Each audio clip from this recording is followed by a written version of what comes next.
ఓం నమ శివాయ. ఓం నమో నారాయణాయ. నరదృష్టి నివారణ కాళభైరవాయ నమో నమః. ఓం గణానాం త్వా గణపతిగుం అవామహే కవిం కవీనాముపవస్రవస్తవం జ్యేష్ఠరాజం బ్రహ్మణస్వత ఆన శృణ్వన్నోతిభిస్సేదసాదనగుం శ్రీ మహాగణాధిపతయే నమః. హరి ఓం. మా ఛానల్కి స్వాగతం.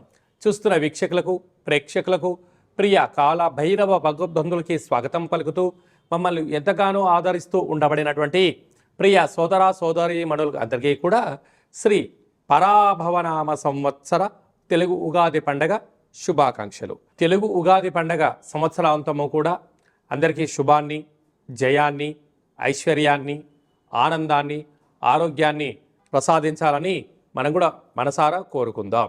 16/3/2026 నుండి 31/3/2026 వరకు పుట్టినటువంటి వారందరూ కూడా ముందస్తుగా జన్మదిన శుభాకాంక్షలు. గతంలో వివాహం చేసుకున్న వారికి వివాహ వార్షికోత్సవ శుభాకాంక్షలు. ద్వాదశ రాశుల్లో గ్రహ గమనాలు వీక్షింపచేద్దాం.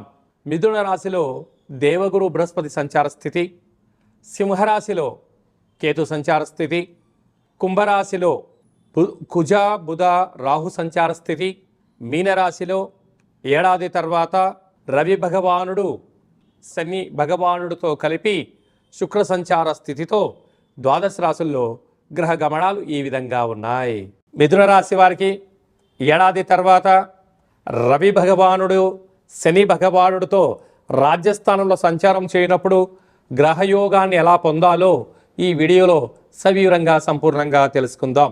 మిథున రాశిలో ఏ నక్షత్రాలు వస్తాయనగా మృగశిర నక్షత్రంలోని 3వ పాదం, 4వ పాదం, ఆరుద్ర నక్షత్రంలోని 4 పాదాలు, పునర్వసు నక్షత్రంలోని 1, 2, 3 పాదములు కలిపితే మిథున రాశి. రాశాధిపతి బుధ భగవానుడు. వీరికి రాశిలోనే దేవగురు బృహస్పతి సంచారం చేయడము, శ్రీ పరాభవనామ సంవత్సర అధిపతి గురువు అక్కడే ఉండడం వలన వీరికి పట్టిందల్లా బంగారం అవ్వడం, వృత్తులలో, ఉద్యోగాలలో, వ్యాపారాలలో అనంతమైన ధనాకర్షణ కలుగుతుంది. గత 12 సంవత్సరాలుగా మీరు ఎదురు చూస్తూ ఉండబడినటువంటి సమయం కూడా ఆసనమైంది. ఈ సంవత్సరము మీకు ఆనందానికి, ఐశ్వర్యానికి కొదువ లేదు అని చెప్పి కూడా గమనించగలగాలి. అలాగనే తృతీయ స్థానంలో కేతు సంచార స్థితి ఉండడం వల్ల తల్లిదండ్రులతో, గురువులతో, అన్నాదమ్ముళ్లతో, అక్కా చెల్లెలతో, సహచరులతో, ఉద్యోగస్తులతో సఖ్యతగా చాలా అవసరం. మీరు ఏమనుకుంటున్నారో, మీరు ఏం చేయబోతున్నారో మీ మాటలు బట్టి వారి ముందే అంచనా వేసే పరిస్థితి ఉంటుంది. కనుక రహస్య చర్చలకు ఇది సరైన సమయం కాదు అని చెప్పి కూడా గమనించగలగాలి. భాగ్యస్థానంలో రుణరోగ శత్రుకారకుడు కుజుడు, బుద్ధికారకుడు బుధుడు, వాస్తు నరదృష్టికారకుడు రాహు భాగ్యస్థానంలో ఉండడం వలన ప్రేమికులు చాలా జాగ్రత్తగా ఉండాలి. భార్యాభర్తల మధ్య అన్యోన్యత అవసరం. వృత్తి, ఉద్యోగ, వ్యాపార కార్యక్రమాల్లో విదేశాలకు వెళ్ళాలి. పెట్టుబడులు, ఆకర్షణ, క్రయ విక్రయాలు యోగదాయకం. ఏడాది తర్వాత ఆత్మకారకుడు రవి, ఆయుకారకుడైనటువంటి శని భగవానుడితో రాజ్యస్థానంలో సంచారం చేసినప్పుడు కొన్ని స్వల్పమైనటువంటి ఉద్యోగంలో మార్పులు ఉండబోతున్నాయి. అక్కడే శుక్రుడు కూడా ఉన్నాడు. కనుక ఇలాంటి కాల సమయంలో ఏదైనటువంటి బ్యాంకు లావాదేవీలు, ఓటీపీలు, బంగారు వస్తువులు, క్రయ విక్రయాలలో స్వల్పమైనటువంటి ఇబ్బంది వస్తుందేమో అని చెప్పి మీరు ముందే గమనించి తస్మాత్ జాగ్రత్తగా ఉండాలని చెప్పి గమనించాలి. అలాగనే పోలీస్ శాఖ, రక్షణ శాఖ, డిజిటల్ ప్రపంచంలో వార్తలు చదివేటువంటి వారు, స్వయం వృత్తులు, సేవా రంగాలు, హోటల్ వ్యాపారస్తులు చేసేవారందరికీ కూడా అప్రమత్తతతో అనంతమైన విజయం మిథున రాశి వారి సొంతం. మార్చి మాసంలో ద్వితీయార్థంలో ముఖ్యమైన పండుగల గురించి క్లుప్తంగా, సవివరంగా, సంపూర్ణంగా తెలుసుకుందాం. 17వ తారీఖున సోమవారము, తెలుగు సంవత్సరాదికి చివరి సోమవారము, మాస శివరాత్రి సందర్భంగా మహాదేవుడికి రుద్రాభిషేకం చేసుకోవడము యోగదాయకం అని చెప్పి గమనించగలగాలి.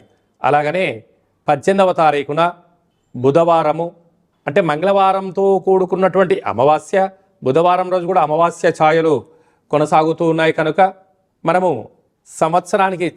తెలుగు సంవత్సరానికి చివరి అమావాస్య అవడం వలన ఇంట్లో కూష్మాండ దీపాన్ని వెలిగించుకొని ఇంటికి దిష్టి తీసి బయట వేయడము, చాకలి వారితో ఆశీర్వచనం తీసుకోవడం వల్ల సకల శుభం కలుగుతుందని చెప్పి గమనించాలి.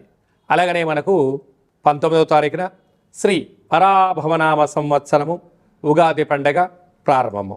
ఆ రోజు మనము మంగళ స్నానమును ఆచరింపచేసి షడ్రుచుల సమ్మేళనమైనటువంటి తీర్థప్రసాదాలు స్వీకరించడము, పంచాంగ శ్రవణము, దేవతా దర్శనము, తల్లిదండ్రులకు గురువులకు నమస్కారం చేయడము శుభసూచకం. అలాగనే మనకు 27వ తారీఖున శ్రీరామనవమి అనగానే రాముడి కళ్యాణంలో పాల్గొనడం వలన సకల శుభాలు ఐశ్వర్యం కలుగుతాయని చెప్పి గమనించాలి. అలాగనే మీ వ్యక్తిగత జాతకం తెలుసుకోవాలనుకుంటున్నారా?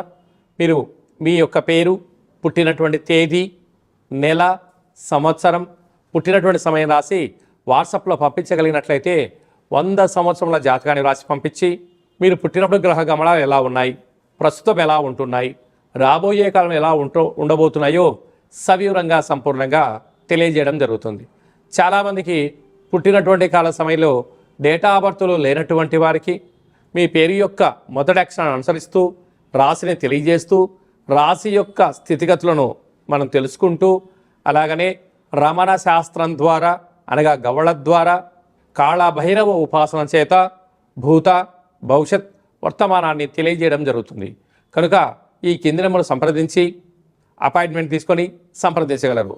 అందరికీ ఈ తెలుగు సంవత్సర ప్రారంభ కాల సమయంలో అందరికీ ఆయురారోగ్యాలు ప్రసాదించాలని శ్రీ రామచంద్ర స్వామి వారి యొక్క కళ్యాణ మహోత్సవ ఆశీస్సులను కోరుకుంటూ ఆశీర్వచనం.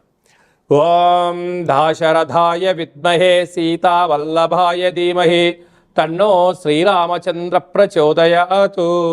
హరి ఓం. శతమానం భవతి శతాయు పురుష సతేంద్రియ ఆయుష్యేవేంద్రియే ప్రతిష్టతి. ధనం ధాన్యం బహుపుత్రలాభం శత సంవత్సరం దీర్ఘమాయు. శ్రీ పరాభవనామ సంవత్సరాంతం ఆయురారోగ్యం ఐశ్వర్యం అనుగ్రహం ప్రసాద సిద్ధిరస్తు తదాస్తు. ఈ వీడియో మీకు నచ్చినట్టయితే లైక్ చేయండి, షేర్ చేయండి.